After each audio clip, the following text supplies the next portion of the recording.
How LA hair meddler's precious metal got Donald Trump to be in a video. And how it all went wrong. In 1980s America, one man's name had become synonymous with the gratuitous pomp of a self-made billionaire. His casinos, hotels and skyscrapers were dotted along the east coast of America. His then-wife was as much of an exhibitionist as he was. The pair reportedly spent $7 million on gold leaf alone when renovating Mar-a-Lago, their Palm Beach palace, and he was in business with some of the biggest names in real estate. The man, of course, was Donald Trump. That year, he'd have an affair with a model 17 years his junior, and his subsequent divorce from first wife Ivanka was juicy tabloid fodder. In a 1989 Time magazine cover story, Trump boldly declared, "I love to have enemies. I fight my enemies. I like beating my enemies to the ground." That mentality prevailed, and despite vocal opposition from liberal America, Donald Trump, the permit-and, bizarrely coiffed, anti-choice, climate change denying, conservative caricature, was elected President of the United States. Back when he was a real estate mogul being profiled with a large side order of salt by the US entertainment media, it was inevitable that he'd come into contact with some of the big players in the music industry. One such man was Danny Pritzker, whose father Jay was a co-owner, alongside Trump, of the Grand Hyatt Hotel in New York. At the time, Danny ran Capitol imprint Chameleon, and one of his signees, the short-lived girl band Precious Metal, was on the cusp of hitting the big time.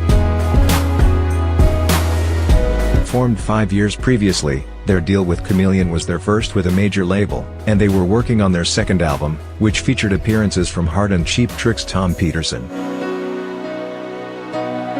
But enthusiasm for their brand of hair rock was waning in Los Angeles, and Danny needed a gimmick to get them noticed. His solution: to cast Donald Trump in a music video. Trump said he'd do it for 10 grand and give it to his favorite charity, remembers vocalist Leslie Nauer. So we went to New York, to the Grand Hyatt Hotel, just me and Janet, Robin, lead guitarist. He showed up with an entourage and about 10 bodyguards, in the suit he always wears with the red tie. He was very professional. He said how much he loved the song. Robin adds that at the time, I had no reservations about working with him. He was someone I'd seen in the trash magazines, and it was funny. The video, for a rock cover of Gene Knight's Motown classic Mr. Big Stuff, had Trump sat at a desk being playfully mocked by Nauer. It was all scripted, he acted it out, he was fine with it, she says.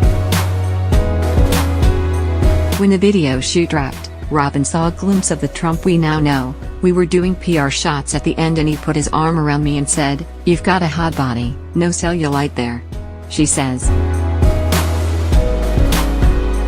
It was inappropriate, and I felt uncomfortable. Things were only going to get weirder.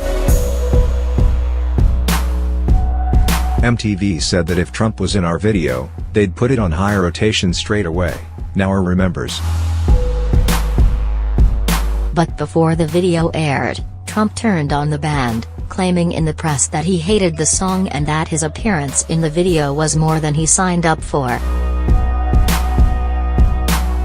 He demanded his fee was increased to $250,000, while rumors flew that the real reason for his tantrum was a disagreement with Jay Pritzker over his struggling airline, the Trump Shuttle.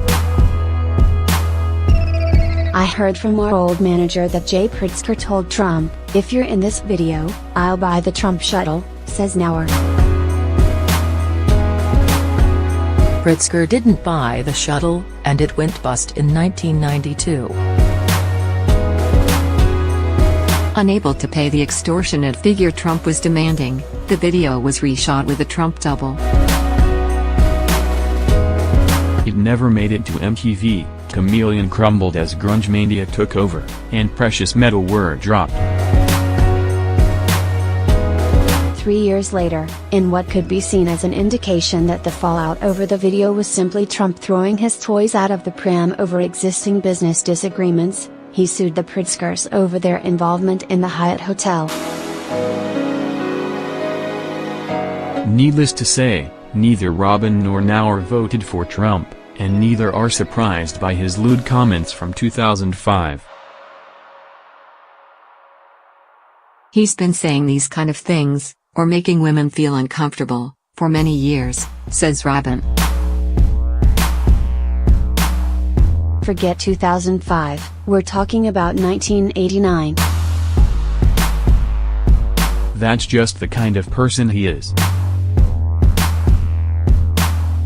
He probably wasn't thinking he was going to run for president when he said these things over the years. Or maybe, he just didn't care.